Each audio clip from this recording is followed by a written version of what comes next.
But hello and welcome, welcome, welcome. I am going to turn this over to Andrea to get us started. Hi everyone, I'm Andrea from Black Women Revolt Against Domestic Violence, and today we are super excited to have our crucial conversations with the Executive Director of Booker T. Washington Community Service Center. So I'll give you a little introduction and then she can take it over. So Shakirah Simley is an advocate, seasoned organizer, and community development and policy strategist with over 20 years of experience working on social justice, food, gender, and racial equity issues. She's the executive director of Booker T. Washington Community Service Center, one of San Francisco's oldest Black-led and community-based organizations, and home to some of the only permanent supportive affordable housing for transitional aged youth in San Francisco. A champion of racial equity and collaborative leader, Shakirah continues to address systemic issues that have impacted organizations of San Franciscans while uplifting the families, youth, and seniors at Booker T. Shakirah has a proven track record of public service, having previously served as the inaugural director for the Office of Racial Equity in the City of County of San Francisco, served as legislative aide for the SF Board of Supervisors, and the leader for the Southeast Community Center in Bayview Hunters Point. She's a graduate with honors of the University of Pennsylvania and a former Fulbright scholar to Italy. She serves as a board member for SPUR and previously for the Alliance of Girls and Foodwise. She's a former food artisan and former food justice advocate. She's been featured on New York Times, Eater, Bon Appetit, and National Geographic. Shakirah has been honored as Stanford Sears Fellow through the Haas School of Public Service and Bridging the Bay Fellow through the Warriors Foundation. Shakirah is also recognized in 2024 by the SF Foundation as a Phyllis Koshland Friedman Retha Smith Robinson Community Leadership Award recipient for her transformative community work. The daughter of a social worker and granddaughter of a Black Panther, Shakirah was born and raised in Harlem, New York. Shakirah has lived in San Francisco for over 16 years, working to change access and opportunity for low-income communities and generations of young people to come. So without further ado, I'd like to introduce you all to Shakirah Simley. Thank you so Hello. much. Hi, everybody. Happy Thursday. It's good to see you all. Thank you so much for spending time with me this afternoon. I really want to thank Dr. Tate and Andrea and Taylor and all the incredible folks through Black Women Revolt who persevere, who make spaces, who uplift and amplify our voices and make sure critical resources are shared directly with our most vulnerable community members and stand for women, especially Black women. And I know many of you on this call right now are tired or frustrated or plain angry. I'm going to talk about anger and that productive use of that. But first things first, I want to maybe people can put in the chat who are some Black women who inspire you and inspire you to revolt. So maybe we can put that in the chat. Who are some Black women who inspire you and inspire you to revolt? And some of you are folks on the call that inspire me to revolt and to resist and to persevere. So I want to give credence to that. So it's good to see so many familiar faces. Yes, Dr. Tate, yes. Dr. Tate also inspires me to gone through so much and living through a pandemic and still persevere. And so they always remind me of what's important. And so speaking of Booker T, I do want to share my screen. I'm going to do a really quick presentation about who we are and what we do. Some of you have never heard of Booker T. Washington before, and some of you grew up there. Booker T has been home to over 5 generations of Black San Franciscans for over 106 years. It is the oldest Black-led and serving organization in San Francisco with a proud heritage and legacy of activism, service, and justice. And I'm happy to just be a shepherd and a steward for that legacy and work and to stay focused on what's necessary for our community. And so I'm going to share my screen. I love seeing these examples. We have Jasmine Crockett, we have Dr. Tate, Mamie Clark, your grandma, lots of amazing my grandmothers also who are no longer with us, but I feel like they watch over me every day. Shirley Chisholm, Angela Davis, Representative Latifah Simon, our best friends. Those are the Black women who inspire us. So thank you for calling those names into our space. And so I'm going to share my screen. Can everyone see this? Can I get a thumbs up? Because I can't see everybody. Great. These are some of our sweet kids at Booker T. And so the mission of Booker T is to we updated and changed our vision and mission statement to make it more clear. So we are a beacon of Black joy and self-determination. We uplift and serve with grace and build intergenerational bonds. We work in solidarity with like-minded and allied communities to reform and reimagine a more inclusive San Francisco. So we center our Black community. We work with lots of folks, but we make sure that we remember who we come from and why we do what we do. And we do it all. And so, like I mentioned, we're one of the Bay Area's oldest Black-led and serving organizations. And we've started a lot of our work in the Fillmore Western Addition. And every year, Booker T serves over 6,000 people a year through some of our core programs, which I'll talk about. And this is a picture from our Winterfest event. Some of you have attended that. It brings out over 1,000 community members, and we just stuff everybody in there and have a great time with the Black Santa. But it's one of our most joyous occasions, and we love it. For those of you who don't know where we're located in the Western Addition. We're on Presidio between Sutter and Lyon. We have a beautiful 72,000 square foot world-class mixed-use facility with comprehensive community services and center. This includes 50 units of permanent supportive housing. We have a preschool, our gymnasium, and incredible programs that serve 0 to 99. And so we're very, very grateful to have our building. We also own our building, which is very important because for us, Black wealth and equity is a center for any sort of service provision that's necessary, particularly in San Francisco. It would not have happened without the leadership of Black people, grinding over the course of almost 2 decades to make sure that this space was rebuilt. Booker T, we moved to this space in 1959. But we have been long in the Western Addition, like I said, for 106 years. And it's nice to have this ancestral home where so many folks have come to us and say, my grandparents met in your gym, or they got married here, or we had sock hops, or we shut the place down with a jubilee, rap battles, boxing matches, summer camps. I mean, so much Black life has happened here. And like I said, we're happy to be a shepherd to continue that vision and legacy.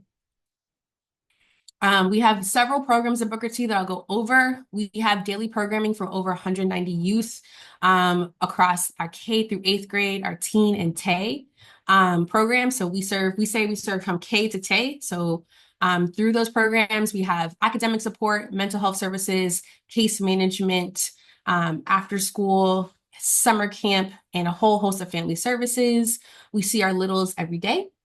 They grow up here. Their siblings enroll in our programs. Our family have a very low turnover rate of our youth, which is fantastic. We do have a preschool on site that's run by Chibi-chan. So the little ones who, for the mamas on the group, if you're looking for childcare, let us know. They start from 2 to 4, and then when they ascend from TK, they enroll in Booker T Washington. So some of our kids literally grow up like in this space and stay with us year over year. And we're so happy to serve. And I'll talk a little bit about our Freedom School as well. We also, like I said, we serve 0 to 99. We have a really robust senior wellness program to reduce isolation. We provide daily activities, holistic support, recreation, and connection to enhance our life, quality of life for our seniors that integrate health, social support for older adults. We actually start our program a little bit younger than most senior programs in San Francisco. We started at 55. So we have our junior seniors and we go all the way up. Our oldest senior is, I believe, 92 years old. So those are our super seniors. And so they are also on site every day. Booker T, you can think about Booker T as an intersectional and intergenerational space. And so there's lots of ways in which our youth and our older adults connect and work together, just like you would see as the village model, which is, pioneered and centered for a lot of Black-led organizations. So we're really, really proud of that. This is our seniors. They visited the Black Panther Museum and met with Dr. Xavier. And I just, seeing pictures like this and knowing why we do this work is always really helpful for me.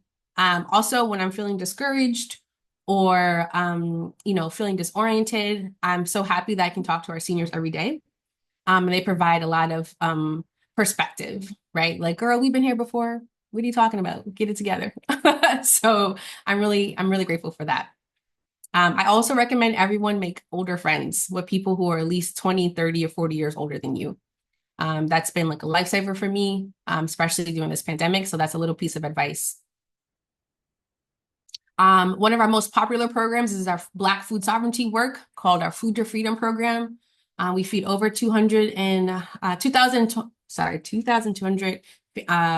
folks weekly through our hot meals, fresh food markets, produce boxes. We work directly with Black farmers and Black chefs and really stimulate our local food economy and make sure organic, fresh, local, culturally appropriate food is spread equitably within the neighborhood.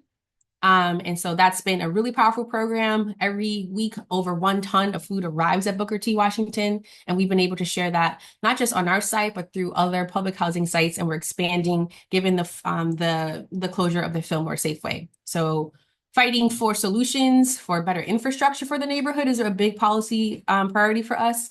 And making sure the direct service continues is also important. We think that people should we believe that food is a human right and that people should have dignity and choice when it comes to what they eat and how they nourish themselves. And we also feel like a holistic food system is the way to go.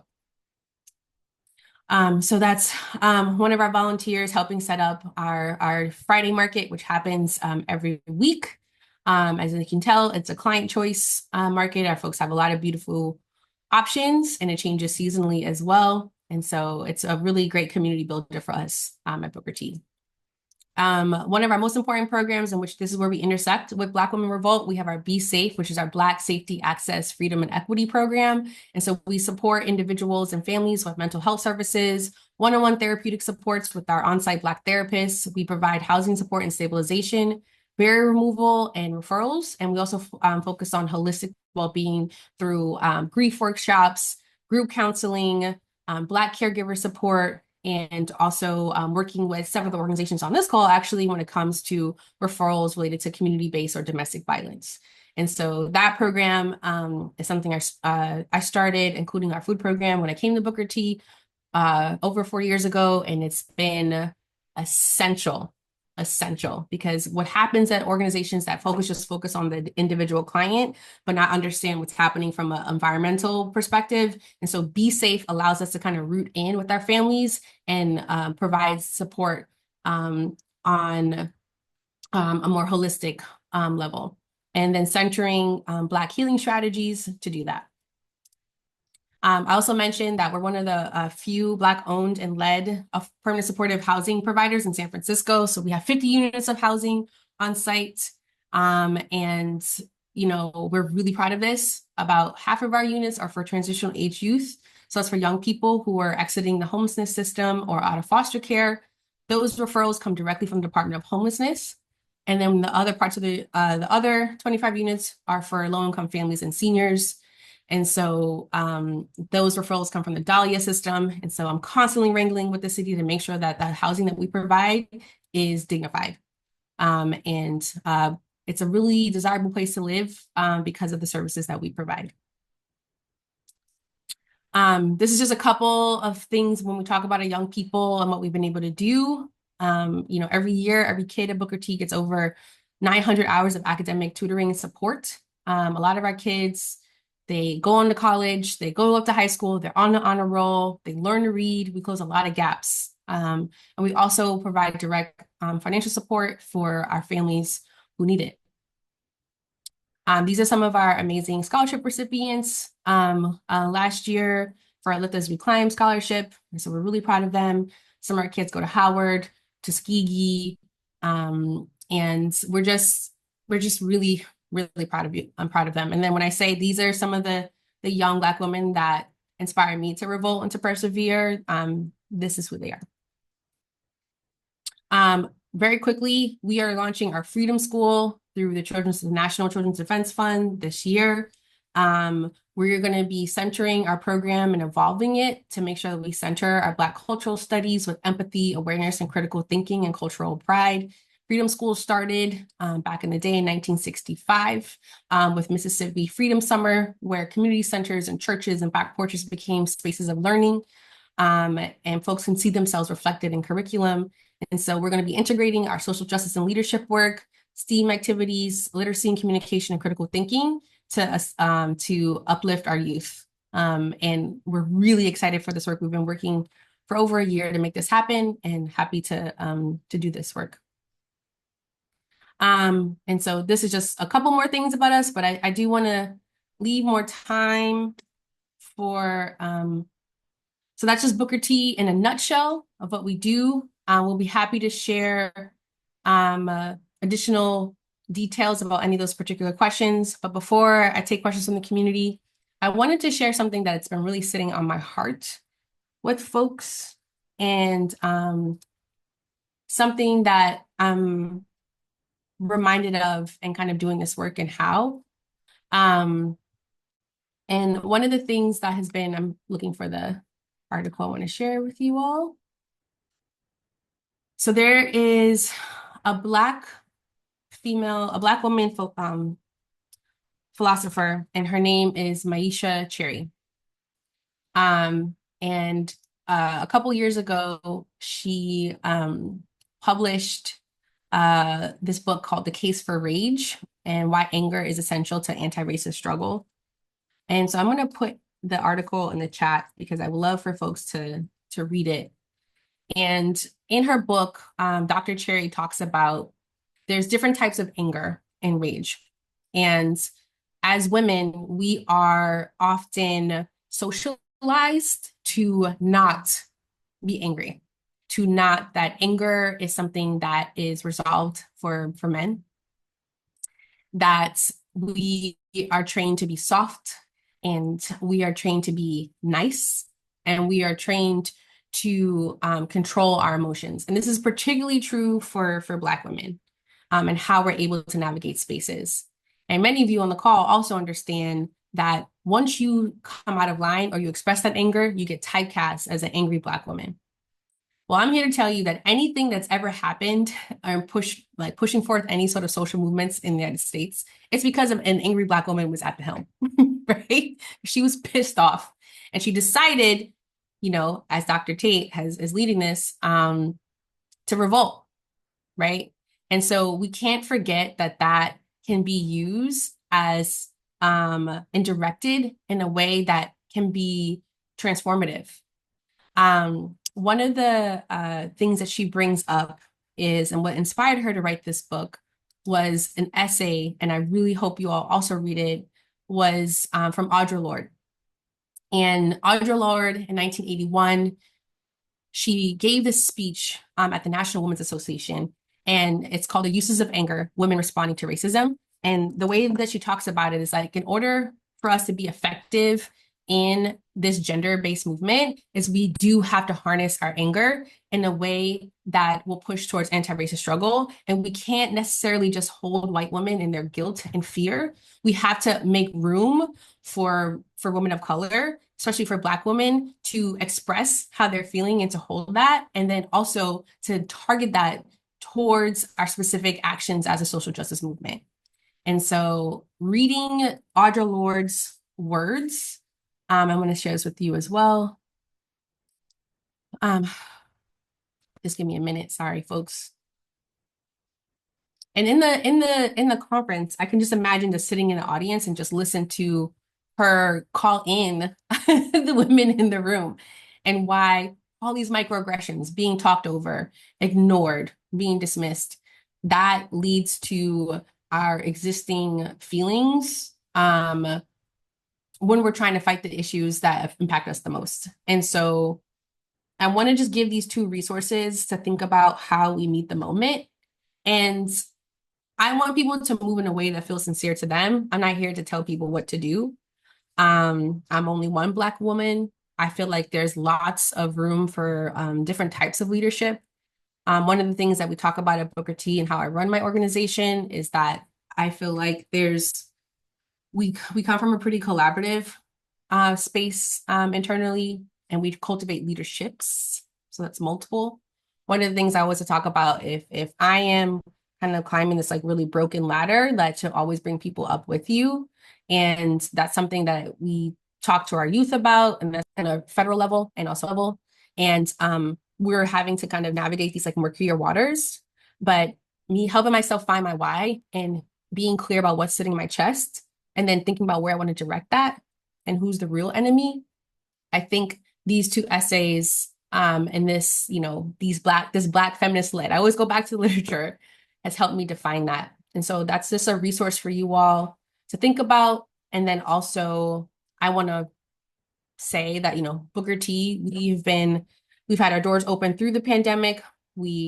Our doors have been open consistently every day, and we've been grinding. And we support a lot of Black people. That's kind of what we do. And I know that it's not just one leader or just one organization that's gonna solve everything for our community. So I'm grateful for all the many hands, the ones on this call, the folks who will be listening to this later, the ones who couldn't make it because they're working, who will make sure that I always say I want to see Black people in the future in San Francisco. But we must kind of harness what Dr. Cherry says, our Lordian rage, specifically and strategically, not towards each other, but towards what the real problem is. So I want to pause there. I've done a lot of talking, and I would love to hear from Dr. Tate and hear from our incredible leaders on this call to share your thoughts and to have a conversation. So thank you all so much. Whew. First off, wasn't ready for that, but I'm so grateful that you did. I appreciate the conversation and the opening up about rage and just acknowledging the moment and where we are and what we're feeling and how folks are getting through or not getting through, and the importance of us working together and being interdependent upon each other because no one will survive in a vacuum. We have got to, rely upon each other in order to make things happen. So Audre Lorde is one of my sorority sisters. So I always, touch my heart when I hear someone quote Soror Lorde. And yeah, that really touched me. And I think about, like you say, there are so many leaders here on this call. I consider my staff leaders. I don't do too many things without consulting with them unless it's like I got to do it yesterday. Um, Collaboration is key, and even when you are the quote leader and have to make the actual decision, it's still important to get input from everyone. And yeah, I'm thinking about budgeting. I'm thinking about how are we going to get through the next 4 years. I'm thinking about the underserved. I just had a conversation with Andrea earlier today about a support group that we're offering with another community partner, HPP, and how it's focused on Black women with small children. And I said, it's sad that I have to make this precursor little blurb on the announcement, but saying if you are Spanish speaking, you're welcome because HPP has another group specifically for Spanish people, but they cried out and said, we want to do something specifically that is for Black mamas. And I said, I don't think any other group encounters needing to put that kind of a disclaimer out there when they make a group. But when it's a Black-led org, why do I feel like I have to do that? Because I already know there's going to be pushback because we experience it all the time. And so this is a good conversation. And I hate that it's only an hour-long conversation because, oh my goodness, there's so much and so many layers. And I'm going to shut my mouth so other people can talk. But just thank you for opening up the room and giving space for us to voice how we're feeling in this moment. Thank you, Dr. Tate. I would love to hear more voices. So Monique, is it Monica or Monica? Hello, it's Monica. How are you? Hi, Monica. It's nice to meet you. Thanks for being here. Nice to meet you. So I'm the community engagement person for Black Women in Revolt. How are you? It's great to see your face. I love to see Black women showing other Black women the way to go. I also would like to let you know that I'm also a member of Zeta Phi Beta Sorority Incorporated, and a couple of our collegiate members are here. So I am so glad that they get to hear you looking like you. Amen. Because even at San Francisco State, they don't get that. And being a former BSU president at San Francisco State, I'm not happy about it, but I'm glad you're here. Amen. I would like to ask you how you started, what your leadership looked like when you were a younger age. Because I know you didn't start like this. I know your mom, your family were Panthers. My family were Panthers in Buffalo. Um, so how did you start in, I want to say, as a transitional age youth in your leadership? That's an excellent question. And thank you so much for being here. And thank you so much for our student leadership to being here. I was actively part of and did lead BSUs in high school and in my undergrad. And so that has always been part of making sure that not only that I feel safe in this space, but I'm creating other safe space for other Black people. And I think that is something that I got from my mother, my grandmother. And so because like growing up in Harlem and like even if we didn't have a lot, right? Like we were always like feeding other people or taking care of someone else's kid or like watching somebody, like mom has to go work a late shift. Like can, this person's cousin like stay over? Like what are the like small but like essential and critical and informal ways in which we always make space for other Black people and to meet the need, right? And so I feel like I grew up in that environment and I kept that energy with me. I switched to, my mom's a single mom. She had me when she was 14. But my mom continued her education. So I saw my mom go through high school, college, and get her. She's a licensed social worker. So very proud of her. I've seen my mom and my grandmother work through, the crack epidemic in New York City, HIV/AIDS epidemic, and epidemic of violence. And so they've always been in the work. They wanted me not to do this work, actually. They wanted me to be like a fancy lawyer on Wall Street and drive a Corvette. And like, I was like, why would I do that? That's not what you taught me. And so they were a little disappointed when I decided to continue their work in social work. But some of the things that I did in college was, and in high school, I felt like when I was 16, 17, 18, 19, just being like relentless on like, it's not the diversity club, it's the BSU. I'm not here to solve everybody else's problems. The only problems that I know are the people, the problems connected to my community.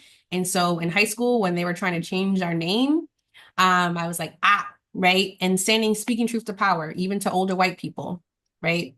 And I'm like, it doesn't matter if you do change the name, we're still going to meet and this is still going to exist. So you either rock with us or not. In college, I did a lot of organizing work. I'm trained to the Midwest Academy. I'm trained through Jobs for Justice, Philadelphia as a labor organizer. I did a lot of work on my BIPOC, or we said minority student recruitment and retention, and fighting the administration for access for our Black Student Center and some of our other student centers because our accommodations we had leaky roofs and we didn't have any scholarships, we didn't have any support. And so I felt like I connected with people who always knew what time it was.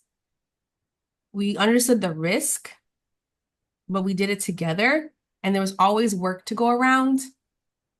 And we wanted to leave these institutions better than we found it. And even if I couldn't 100% benefit from what we were changing, in university, that there was a Black student that would maybe feel less alone who came after me because of the work that we did.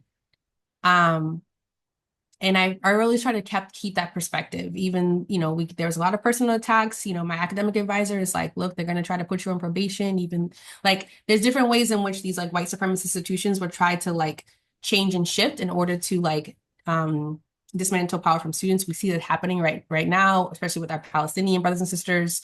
And so I just want everybody to understand, like, you are true to your experience and nothing can change that. People will try to redefine your reality, but you know who you are and you know where you came from. And if you need to know that, like I said, make older friends who've done this before, who can help you, who can guide you.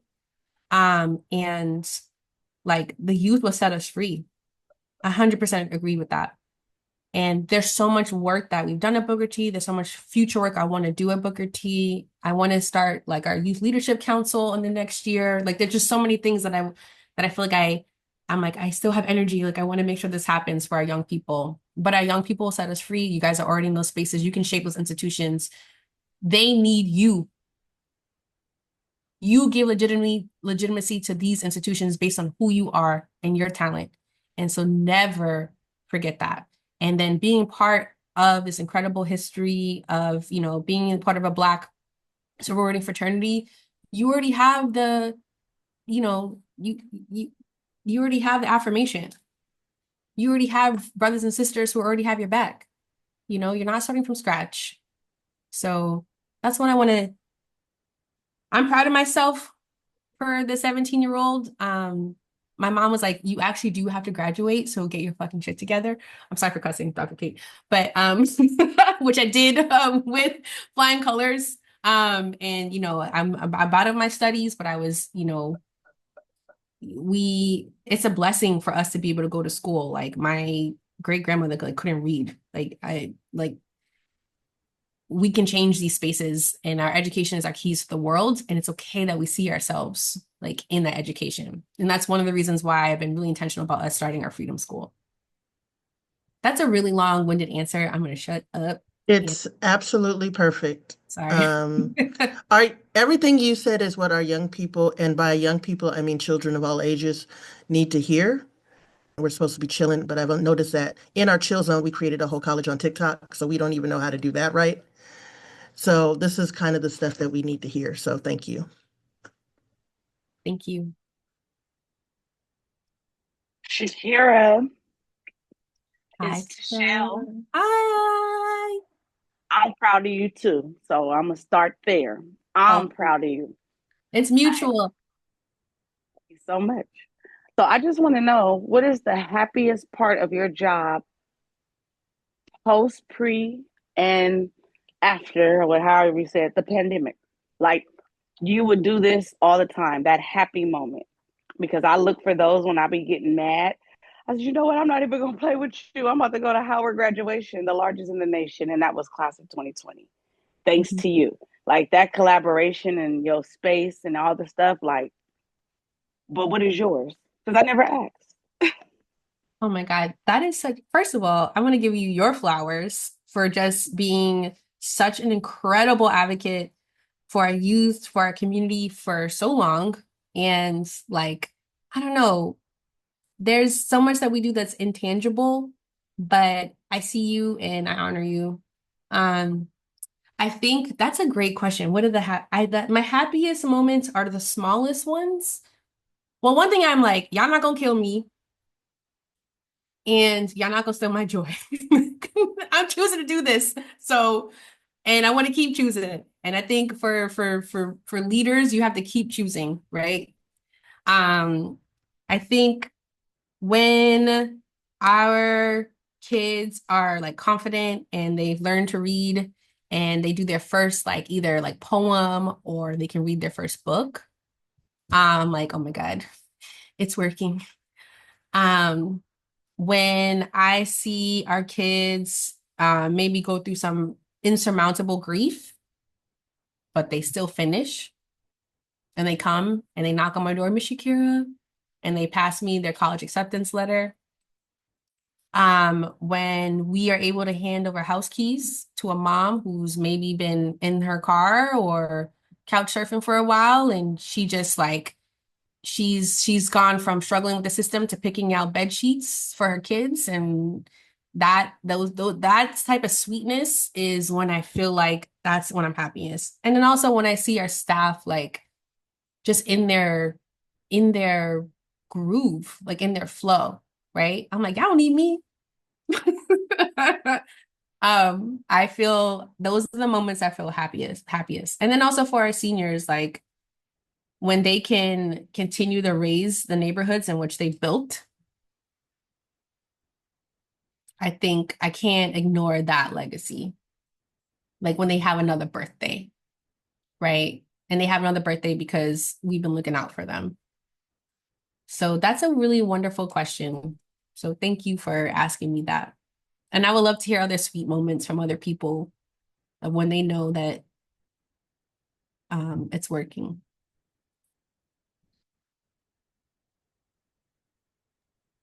I can hop in real quick.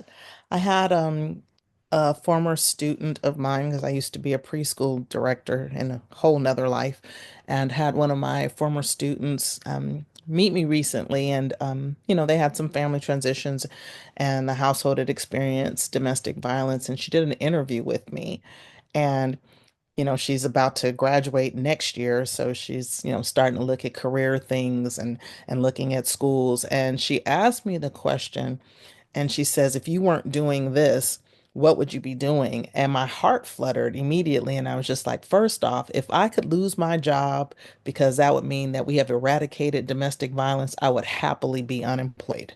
That was the first thing that leapt from my heart. And then I just was like, this baby is asking me questions about domestic violence. And I know that she's lived through domestic violence and they've gotten to the other side of it. And, that makes me really, really happy because I know that I was a part of that even before I was doing this work full time. And so I get joy from that.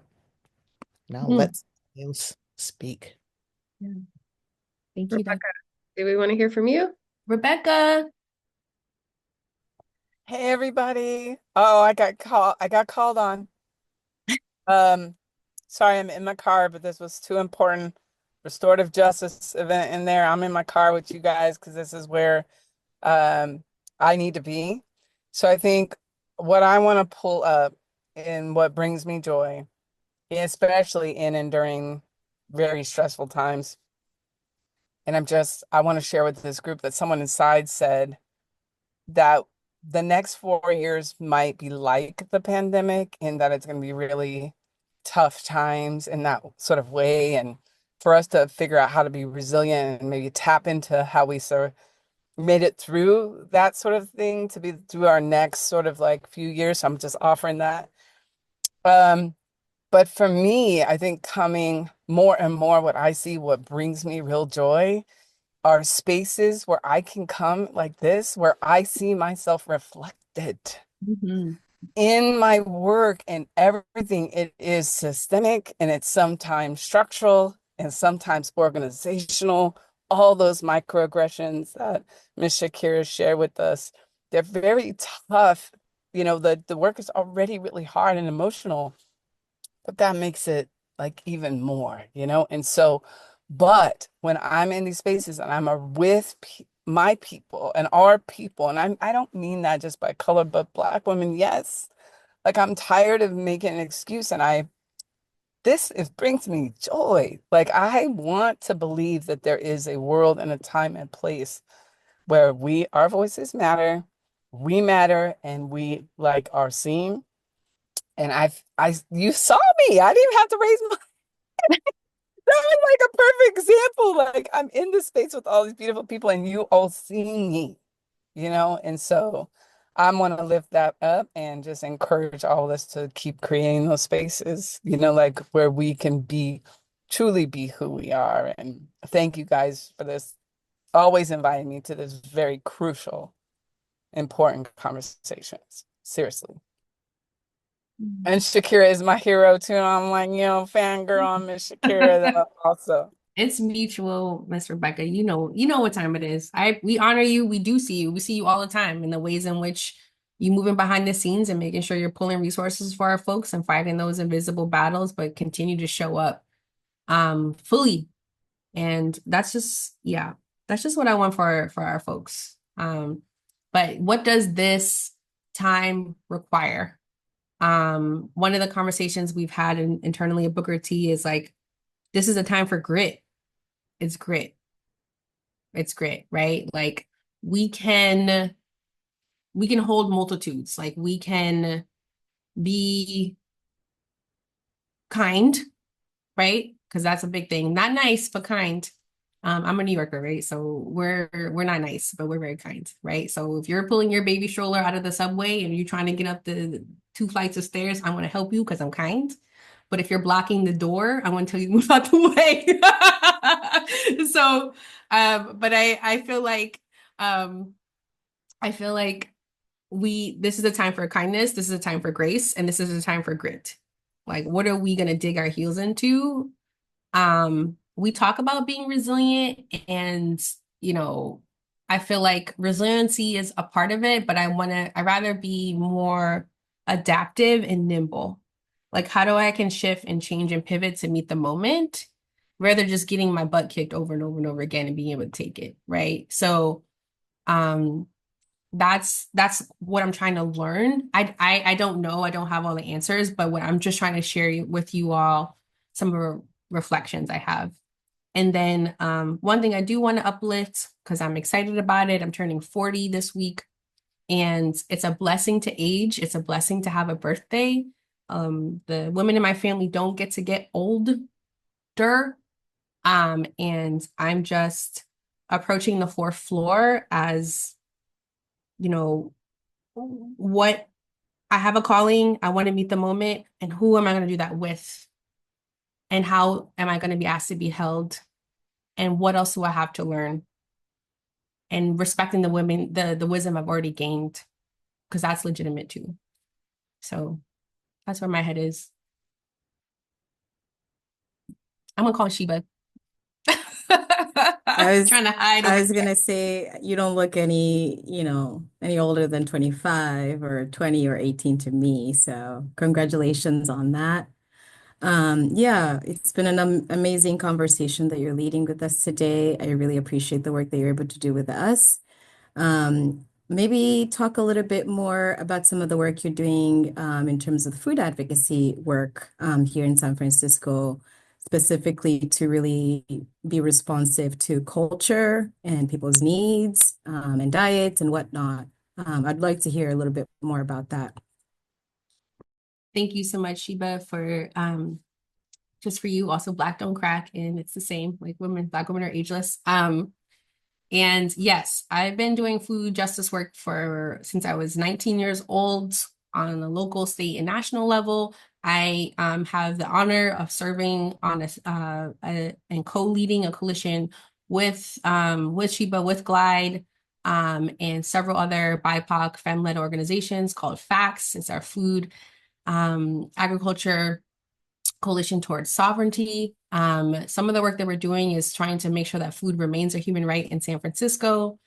We are firm believers in that communities have their own right to feed themselves, and that any sort of resource or funding should allow that with dignity, choice, respect, quality, and culturally appropriateness. We bring these values and making sure that we're treating the food system not about food security or just hunger and calories. We're really focusing on the system itself, from seed to waste. Okay. Some of the work that we're doing, thank you, Emily, for sharing in the chat. We are having a food action summit, a second annual one at the end of April. We kindly invite our folks to join us. We're going to be having lots of conversations on from everything about like jail food and how that's being used as punishment in our local areas, to looking at indigenizing and decolonizing our diets, to organizing around the citywide food budget and making sure that that is reflective of our true community needs. So some of the work that we also want to uplift is, we really believe that San Francisco needs a food plan. And so we're going to be working on that to solidify that vision. And so we ask folks to join us in that fight.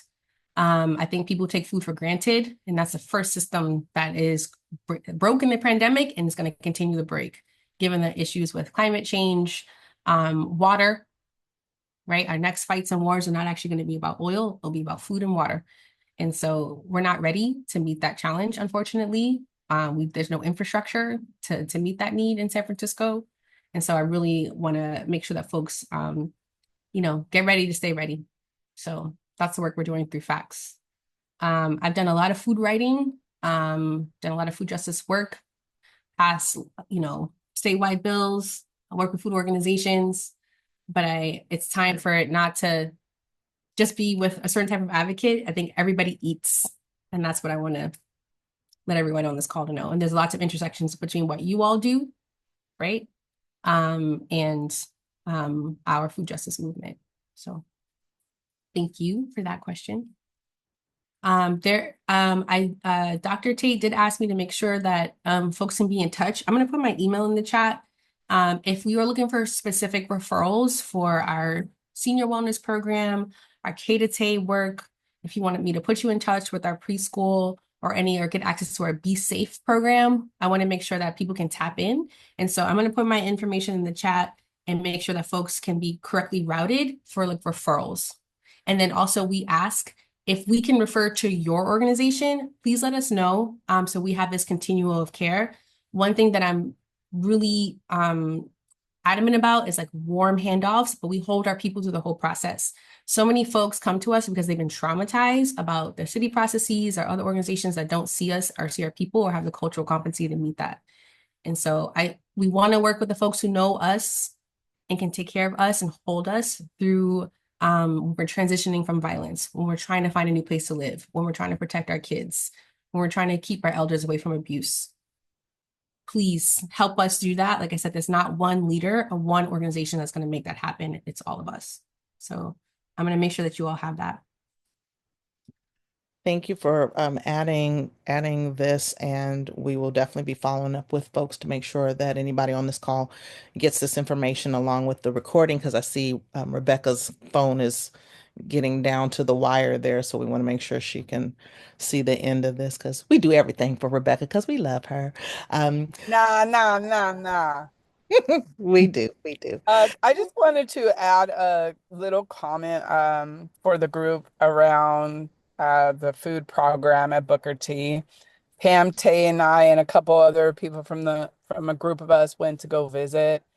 And I just can't express how impactful it was to see the folks in the community lined up and waiting to have access to this food. And when I'm telling you, it's not like leftover food bank sort of food. The food is sort of fresh, and you could tell it's organic. It's not filled with all of this stuff. But more than that, the people and the way that it's just set up, and they were all there. They were so happy because that security was there. You know what I mean? I can't even really express it to you guys. This sense of it's going to be okay because I'm right here and I can get what I need to eat. That is, it is so impactful. Those pictures that we saw, it does not do it justice. And I'm just going to call out that that's not cheap. That food is not free. And that in order to give this sense and bring this sense of security in these, it's a basic need, but it's costs money to take care of people in this very essential way. So I just really want to lift that up because Booker T somehow finds it to be able to pay to bring this forward, and how damn important it is to whatever. It's just a beautiful, beautiful, beautiful thing. So I just wanted to give a little extra shout out on the food program at Booker T, and then don't get me started on the babies because I'm gonna start crying. So no, but just amazing, amazing work. So thank you for that. I'd also like to add food with dignity.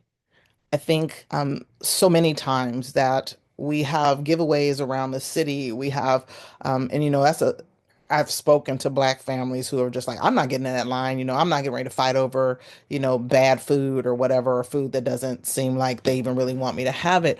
But every time that I've gone or been by, it is always served with, available with smiling staff, with dignified treatment. And, I really like the whole we treat people the way that we expect and would want to be treated. And I think a lot of us have that in theory, but it's amazing to see that in practice at Booker T. And so I did want to lift that up as well.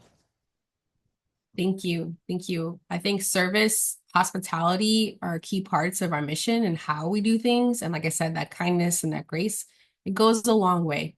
We already know that folks coming to us, and I mean, first of all, this is our like we're close to the problems that we're trying to solve. Like I don't like the folks who work there, like they know what it's like. I know what it's like, right? And so that little bit of grace and kindness goes a really long way in like changing people's days and letting them whatever they're carrying inside, they can leave it at the door and know that they'll be held and respected. Especially when moving through San Francisco can be incredibly undignified, especially if you're trying to get access to the resource and social service sector. So thank you all for seeing that. We're gonna keep working on it, keep doing it, just as we know best. And so, and I will say, as this a parting, my question to you all to leave, how will you channel your Lordian rage, as Sister Audra has taught us? And this is not like a, a singular rage where we focus on an individual once. It's like, how are we doing that to fight for justice and that anti-racist work that needs to happen? And who are we going to bring along with us to do that work? And so I hope that everyone stays activated. And I, send a lot of good juju and love, radical love and grace to all of you. Thanks for seeing me, Dr. Tate. Thanks for this opportunity and opening that door. And I want to walk with all of you to, like I said, I want to see our folks in the future. So thank you. Thank you for walking through the door. And Andrea's going to close, but I wanted to say we'd love more information about the Freedom School. And so I'm probably going to try and connect and do a meeting with our staff and you to see how we can partner on that. But Shakirah's information is in the box, so please reach out to her if there's something anybody would like more information on. I'm going to be quiet. Andrea, it's all you now. Thank you. Thank you so much, Shakirah, for the moving conversation. It was so impactful. So thank you so much.